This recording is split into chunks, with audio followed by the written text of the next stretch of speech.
America Meditating Radio Show. We collect wisdom, inspire each other, and empower hearts 24/7. Hi, I'm Sister Jenna. Join me and guests on Blog Talk Radio as we amplify stories that compel us to be more for ourselves and everyone else around us.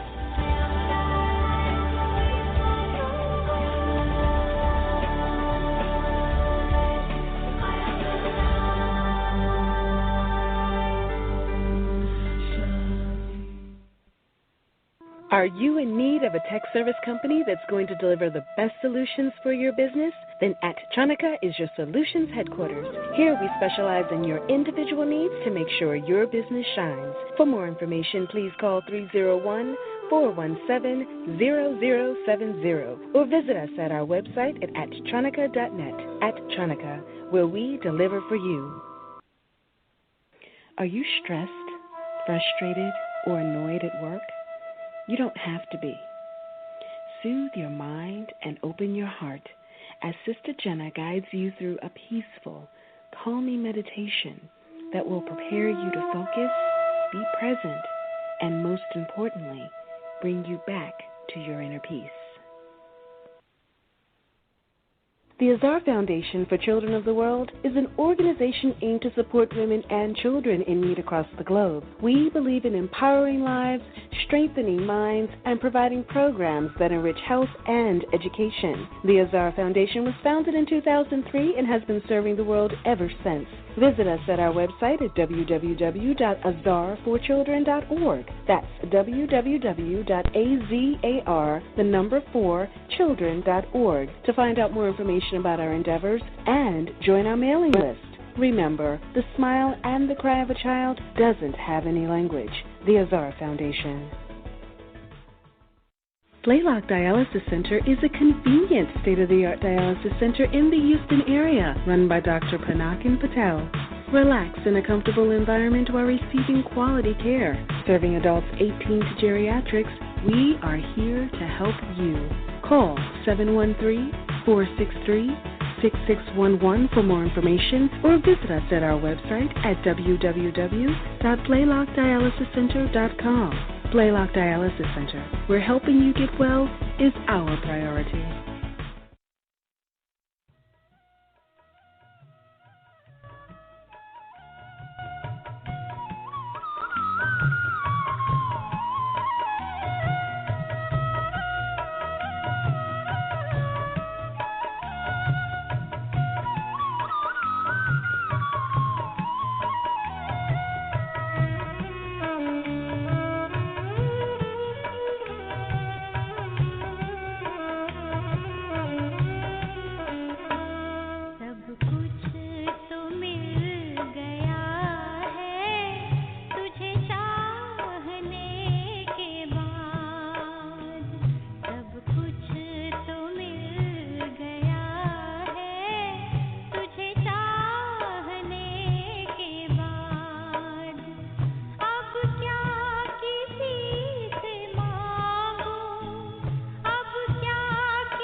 Hello, everyone, and welcome to America Meditating Radio. Yep, you're still in America, and that was a beautiful song in the language of Hindi entitled Sab Kuch, which really is all about letting your mind elevate to a higher level of being and thinking, especially connected to the seed. We hope you're doing extremely terrific, and we're looking forward to seeing what the next few months are going to unfold for us here in America Meditating Radio. As you know, we have launched a new initiative entitled Meditate the Vote, and why not? I think we're being definitely called to meditate the vote now more than ever before because things are shifting, things are changing. We are hearing conversations that we're not accustomed to hearing so boldly. You know, in Star Trek they say, boldly gone where no man has gone before. Well, this political temperament or climate is definitely taking us physically to a place that we've not been before, hopefully not. But, you know, there's benefit in everything. And if you live your life from a state of benefit, that what's about to happen for you is good. I know it sounds like good intellectual jargon, but there's a lot going on, and there's something in the atmosphere. We are being called to heighten our power of acceptance and our power to be more spiritual, to live a life from in out, not out in anymore. We were at the White House recently for the screening of Roots remake miniseries by the History Channel, and I have to tell you that it was provocative, it was mind-altering, and it returns us to the seed. So I want you to look forward to an article that I will be posting on HuffPost soon, because we are being tested. We're being tested. However dark the scene or the situation might seem, we are always being offered a choice. Do you want to supply or support the darkness, or do you want to move into where the light is? It's entirely up to you. And I think that we are all being called for that. Stay tuned because we're going to have the incredible Radhanath Swami with us, and he's going to be talking to us about how we live our lives from within. And right before I get Swami on the air, I'd like us to go to Sister Gita and have her do a beautiful reading on this incredible day that we've got in front of us. Sister Gita? Good morning, and may we all be inspired by these inspirational words. The power lies in understanding the significance of every situation in your life. When a difficult situation comes up, lots of questions come up in the mind. I don't understand why that particular incident has happened. I begin to feel helpless and powerless in it. I can then do nothing to change the situation. We know that all situations have the solution. Whenever there's a difficult situation, I need to understand the significance of that situation. There would surely be some reason for that situation to have happened. When I understand it, then I can diagnose it correctly and feel in control, which will naturally make me feel more powerful to handle it instead of hopeless. May we all be inspired by this. Om Shanti.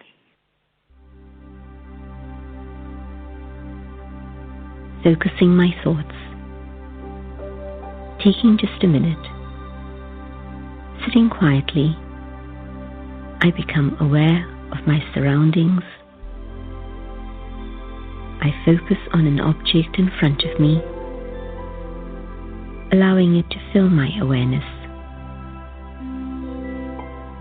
Letting go of any distractions, I hold only the object in my awareness. Even if I'm distracted, I gently return my focus to the object. I identify one quality of that object. I focus on this. I hold this one thought.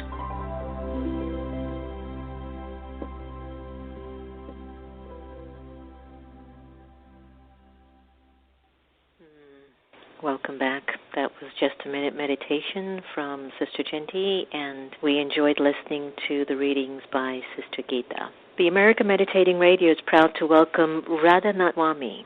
Radhanath Swami was born in Chicago and at the age of 17 traveled from Amsterdam to India, where he lived in the Himalayan caves, learned yoga from revered masters, and eventually became a world-renowned spiritual leader himself. His acclaimed memoir, The Journey Home, has been published in over 40 countries worldwide. And Radhanath Swami presently travels in Asia, Europe, and America teaching devotional wisdom, but can often be found with his community in Mumbai, where he works tirelessly to help develop communities, food distribution initiatives, missionary hospitals, schools, ashrams, and much more. His new book is entitled The Journey Within, and today we're honored to welcome Radhanath Swami to the American Meditating Radio. Om Shanti, and a very warm welcome. Thank you so very much, Sister Jenna. It is truly my honor and my pleasure to be with you and all of your wonderful listeners today. Well, we're happy to have you on the air. The last time I think I saw you, we were at Bhakti Fest, and it was maybe about 2 years ago, and I'm always happy to know that you're bringing that energy everywhere you go. Thank you so much. Thank you. Well, I want to get right into our conversation about your book, because I know that that's a big thing on your plate right now. I mean, you've been on the journey for over 40 years in spirituality, and what more can you say? What more can you do? In terms of just living from within. And I think a lot of people, Swami, believe that when you practice a path of spirituality like the way you do, you're supposed to be perfect. But is it safe for me to say that it's not just about being perfect, but it's about acknowledging your weaknesses and working through them? You said it better than I can say it, but I'll try to say it again. Yes, humility is a divine quality. Humility doesn't mean to self-efface oneself or to feel low esteem. Humility is to understand that the higher power of God's grace is the most sacred need that we have in our life, and we humble ourselves to receive that grace. And when we recognize our own shortcomings, it's actually a great blessing, because it gives us the opportunity to seek ways in which we can improve ourselves and to also humble ourselves before the higher power of grace. And it also gives us the opportunity to really open our hearts to learn and to hear from enlightened people, from enlightened literatures, and from Mother Nature herself. The Bible tells us, "Seek and ye shall find, knock and the door will open." When we have a humble heart and we recognize our shortcomings and weaknesses, we can really seek that higher platform of grace, and that's the most valuable wealth in our life. I'm smiling, Swami, because you mentioned grace a lot, and you've mentioned humility a lot. And I know that for many folks who enter onto the path of spirituality, perhaps one of the greatest enemies that kind of travels with you is the ego. And so humility is always the aim to come through with, And in your book, it mentioned a lot, isn't it? The Journey Within. Tell us a little bit about what was your inspiration behind writing The Journey Within, and why is humility such a big call for this incarnation for you? A few years ago, one of my very dearest friends was on his deathbed, and he made me promise that I would write a book about my travels and my search for meaning and truth in life. And I made that promise to him. His name was Bhaktivedanta Swami. And at that time, he smiled and squeezed my hand and said, "You cannot lie to a man on his deathbed. So publish this book." So I wrote this book called The Journey Home, which discussed the story of when I was a teenager in the 1960s, the troublesome environment that I was trying to understand, the civil rights movement, which I became very active in, and there was the counterculture, the war in Vietnam. And I just saw so much, even where there was wealth, there didn't seem to be happiness. I saw so many apparent contradictions in the whole concept of the American values of liberty and justice for all.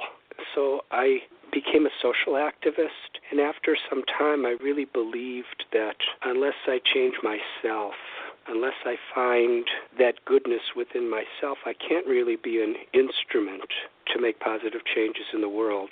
So I focused on a spiritual quest, and that led me to hitchhike from London to the Himalayas, through the Middle East and Europe, and I encountered many different spiritual teachers and many different experiences, and each one seemed to be leading me forward on my quest. After the journey home came out, I was requested by quite a few people to write a book about the essential universal teachings that I discovered on my journey and that I've tried to live by ever since that time over the past 45 years. And it's entitled The Journey Within. The idea is, there's a saying that things could give pleasure to the body and to the mind, but only love could give pleasure to the heart. And love is an exchange of between people. We should love people and use things. But unfortunately, in today's world, we love things and use people. And it's a very unsatisfying situation for the heart. And the journey within is finding the origin of that love that's within each and every one of us. The Atma, which is the Sanskrit word for the living force or the soul that's within us, is beyond birth and death. It's a part of God. It's divine, and its nature is true, enlightened happiness. And that happiness is in our love, to feel the infinite love of God in our life and to be an instrument of that love in whatever we do, wherever we are, and whoever we're with as far as possible. And that experience is within ourselves. Unfortunately, we're so much trying to find fulfillment by accumulating different sensual experiences and different objects of acquisition that we forget what we're really looking for is within our own heart. There's an analogy that I learned in the Himalayas of the musk deer.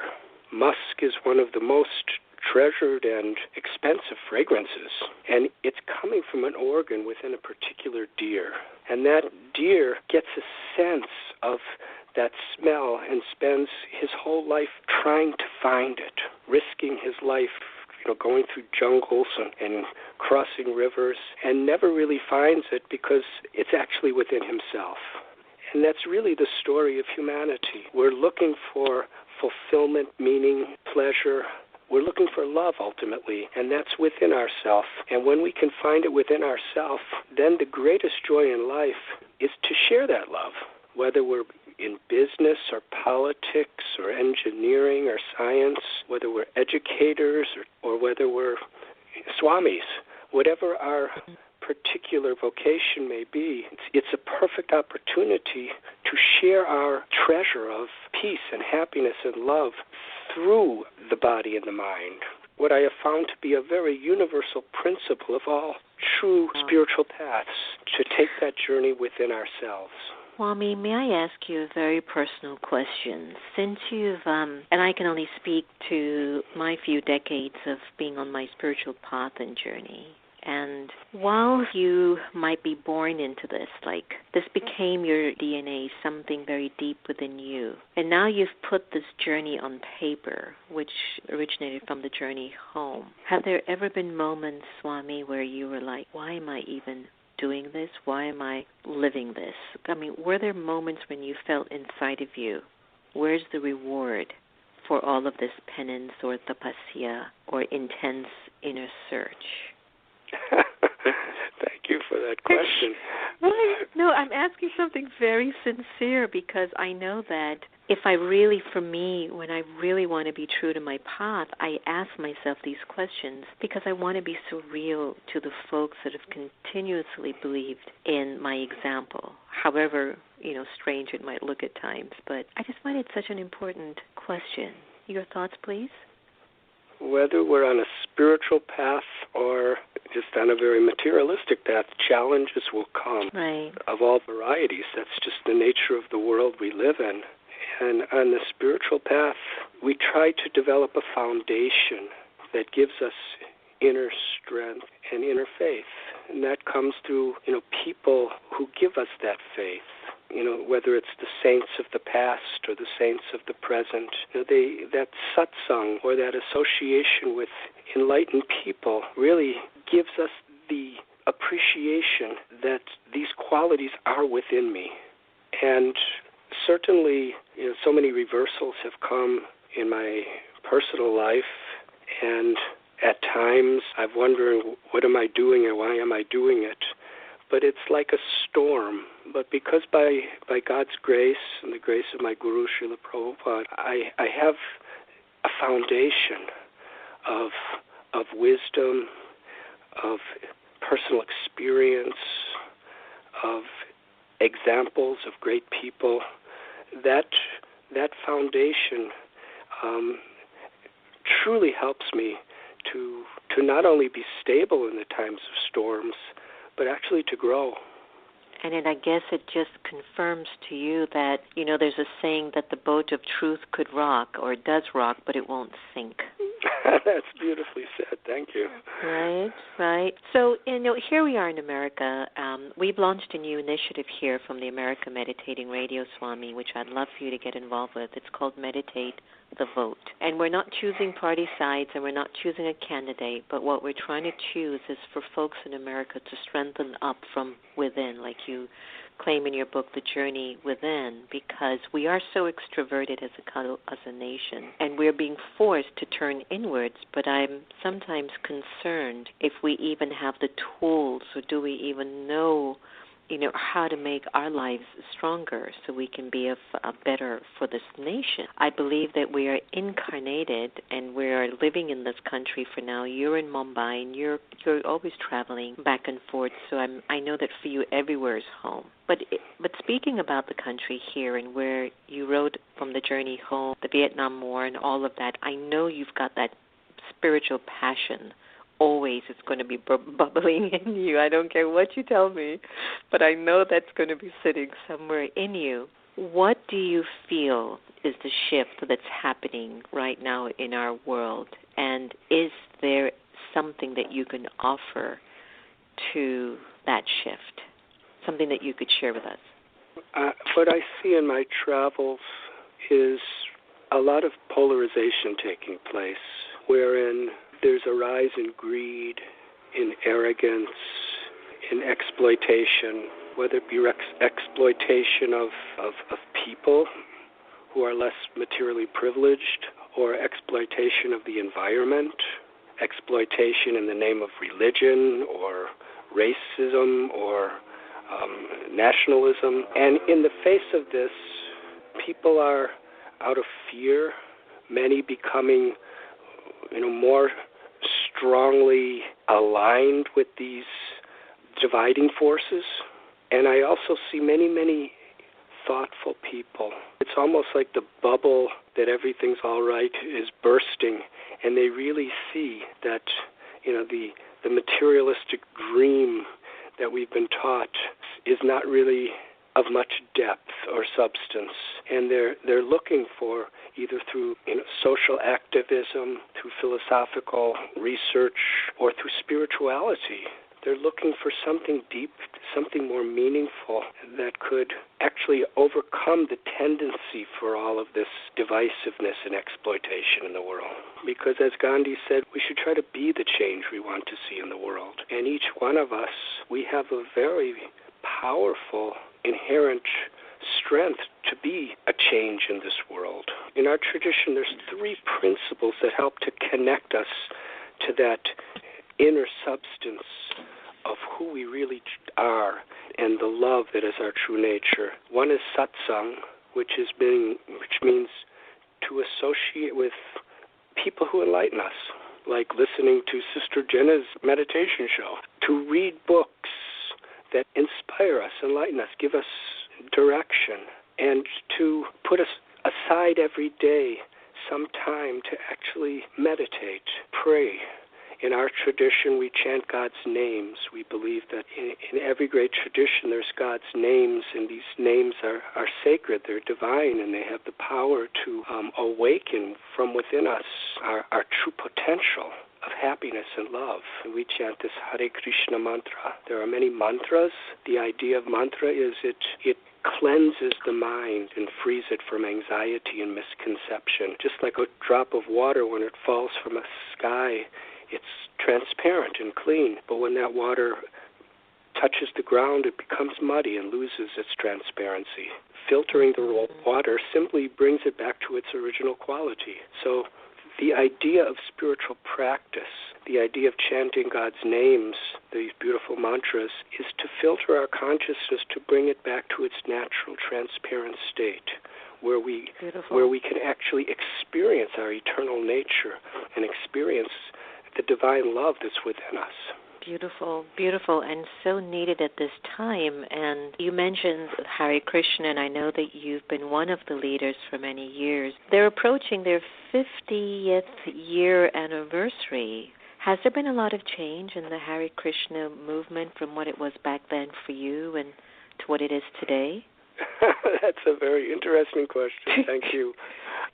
I came in contact with this spiritual path in India, in a place called Vrindavan, where for thousands and thousands of years it's been a place of pilgrimage for those on the path of bhakti, or the yoga of love and devotion, who especially focus on Radha Krishna, the divine male and female aspect of the one supreme God. And it was there that I lived on a riverbank, and just by living with the people and hearing the teachings, my heart was just completely transformed, and I felt so much at home. After years of searching, I really felt in a very natural way that God has shown me my path. So I decided to stay in Vrindavan. And after about 6 months, Srila Prabhupada, who had lived in Vrindavan for many years, and at the age of 70 in 1965, he took the message of Vrindavan to the Western world. He took a cargo ship from Calcutta. It was 38 days at sea. He had several heart attacks and other illnesses on the way with no medical attention. And when he finally arrived in New York City, he actually knew no one and had no money. But he had a great desire to share this beautiful ancient message of Krishna. And I met him in Vrindavan in 1971, and I saw that he was presenting something that was so authentic because I was living within its traditional context. And he had such deep compassion that I really, really wanted to just assist him. And I gave my life to assisting him in presenting this beautiful traditional lineage of bhakti, which, great saints have, and followers of all varieties have taught and have followed, over the centuries. When Prabhupada first came to America, it was mostly people of the counterculture in the mid-1960s that were taking interest in him, and he began by just starting little ashrams in storefronts, and then little by little they got some bigger places.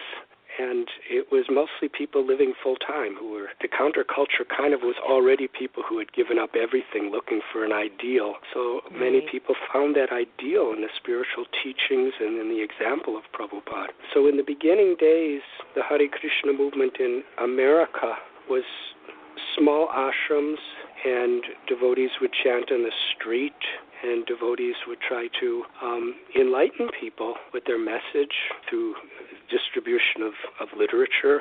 And that's kind of what the American public knew the Hare Krishna movement for. From the context where I learned about it in India, there's completely different, wasn't it? There's doctors, and there's lawyers, and there's housewives, and there's teachers, and there's farmers, and there's also monks who have given their whole lives and hearts to follow these teachings.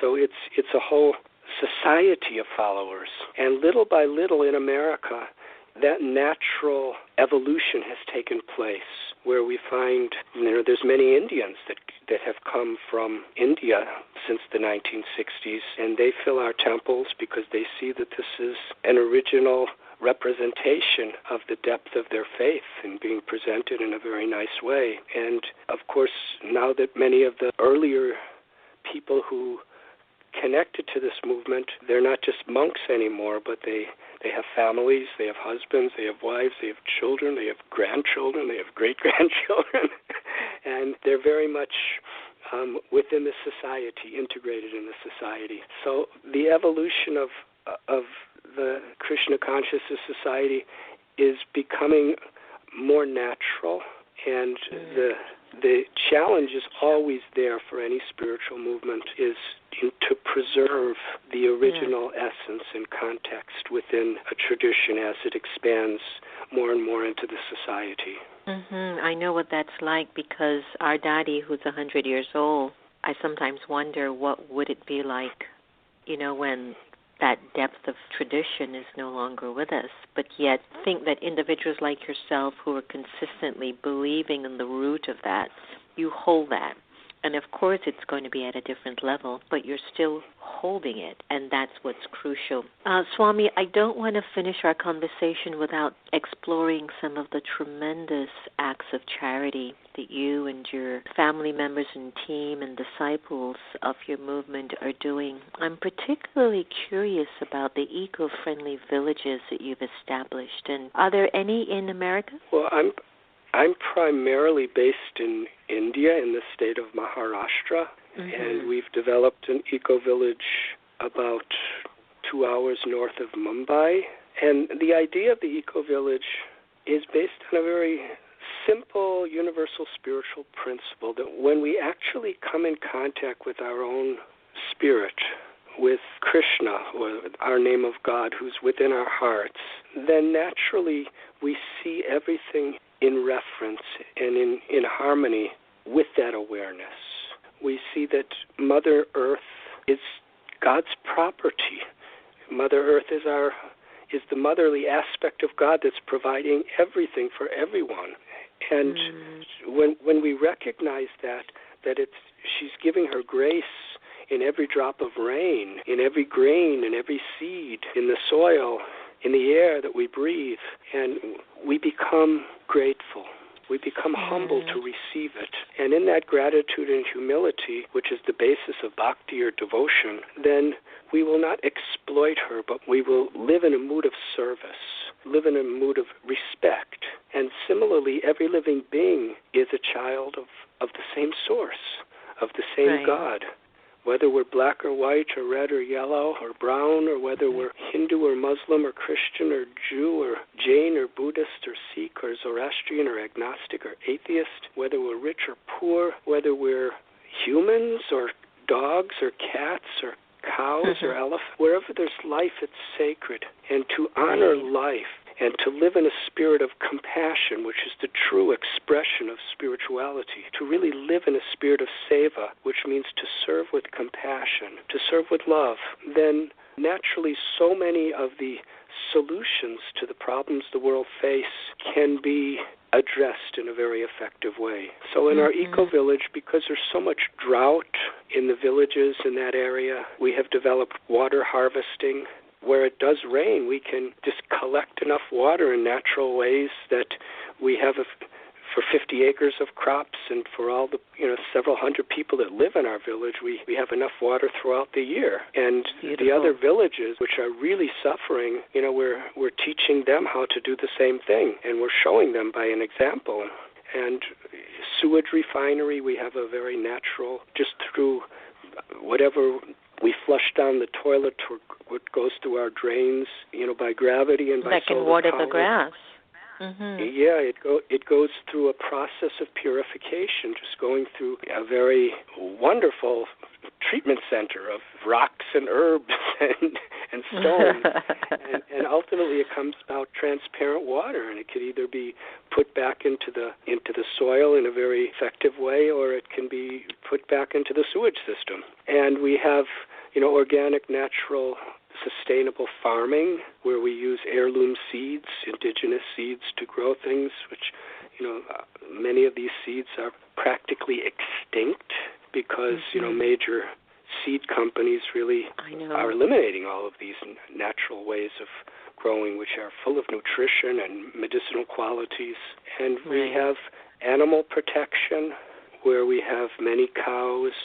We also have sheep and goats and dogs and donkeys.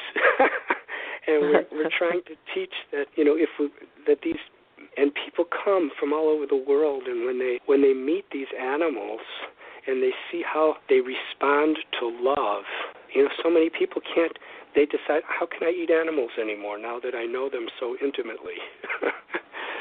Because, we're so far removed from the personal nature of the life-living qualities of other living beings. And, we try to really reach out and help the village people as much as we possibly can. We have a whole department for women empowerment, where we go to these villages and we teach so many skills and give so many counseling sessions to really help to empower the women to be the best that they can.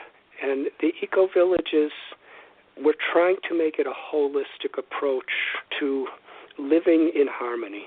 Yoga means to harmonize the body with the mind, with the soul, and then to harmonize the soul, or the true self, with God, with Mother Nature, and with each other. And I believe that eco-villages like this are a natural expression of that holistic attempt to live with compassion. What wonderful work that is, because it's just so needed. And I so believe, Swami, that India will be definitely continuously showing the world a huge example of how one of the oldest civilizations can literally recycle itself and go back to its deity culture. Swami, I would love to keep talking to you, but I cannot hang up this conversation with you until you tell us what is the best vision that you could offer America and your blessings for America at this time. There's a beautiful analogy that I learned in a redwood forest, that the redwood trees are some of the oldest and largest and tallest trees in the entire planet. And they grow in loose soil, and over the centuries there have been earthquakes, and there have been massive windstorms and blizzards, and somehow they keep growing. And the underground secret, I learned, is the roots of the redwood trees underground, they grow outward, and when the roots of two trees meet, they embrace. They wrap around each other and make a permanent bond. And in this way, all the roots of the redwood trees are directly or indirectly giving support to all the other trees in the forest. Their unity is their strength, because they care. And it's really important that we go beyond the superficial external differences that we have, and we see the inherent unity that we have. We're all part of the same ecosystem.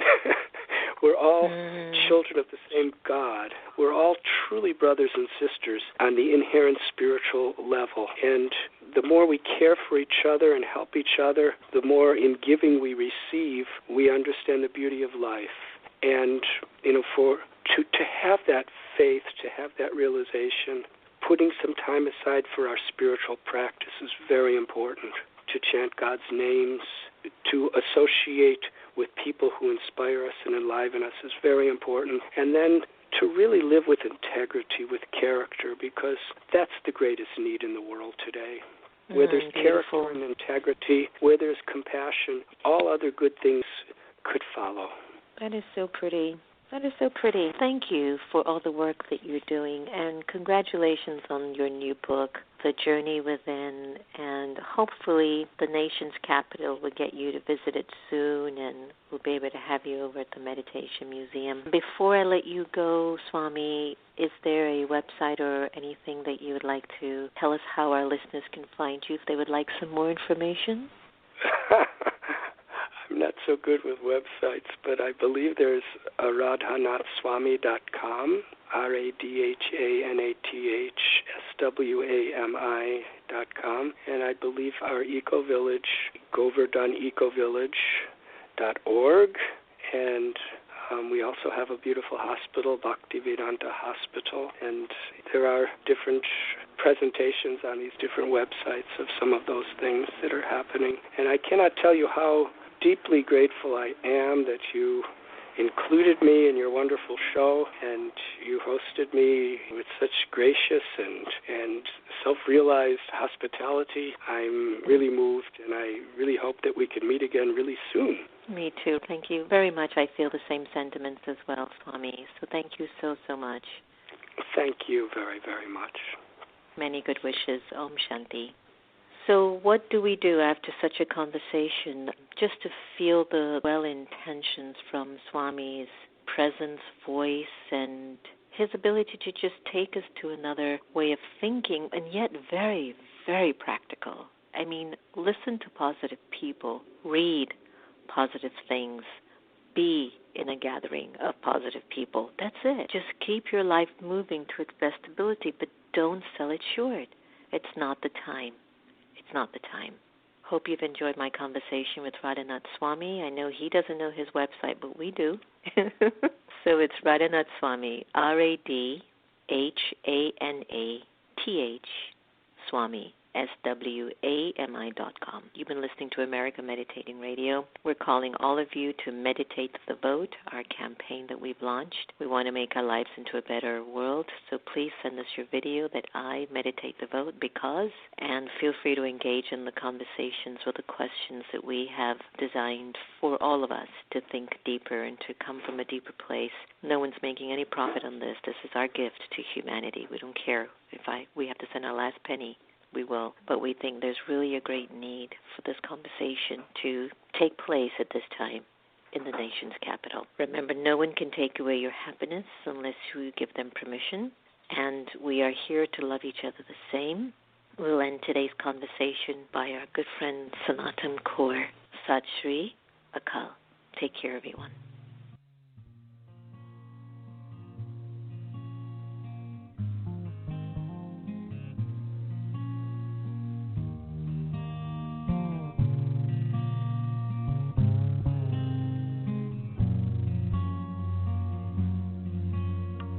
Sat Siri Siri Akal Siri Akal Mahaka Mahaka Satnam Akal Murut Vaheguru.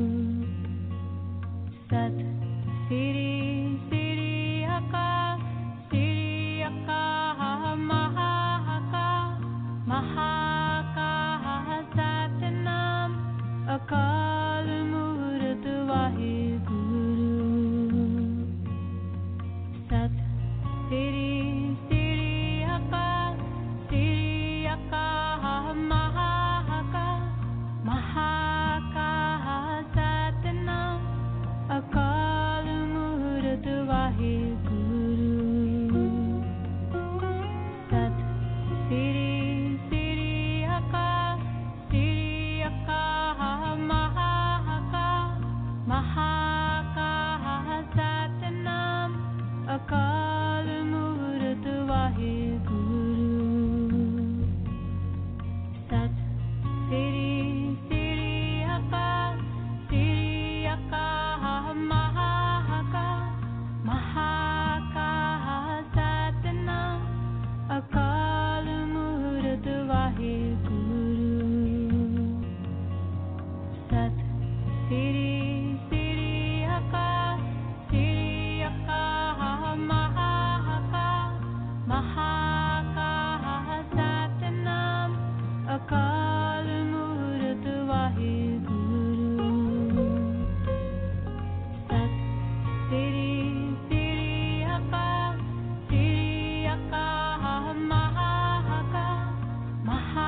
Maha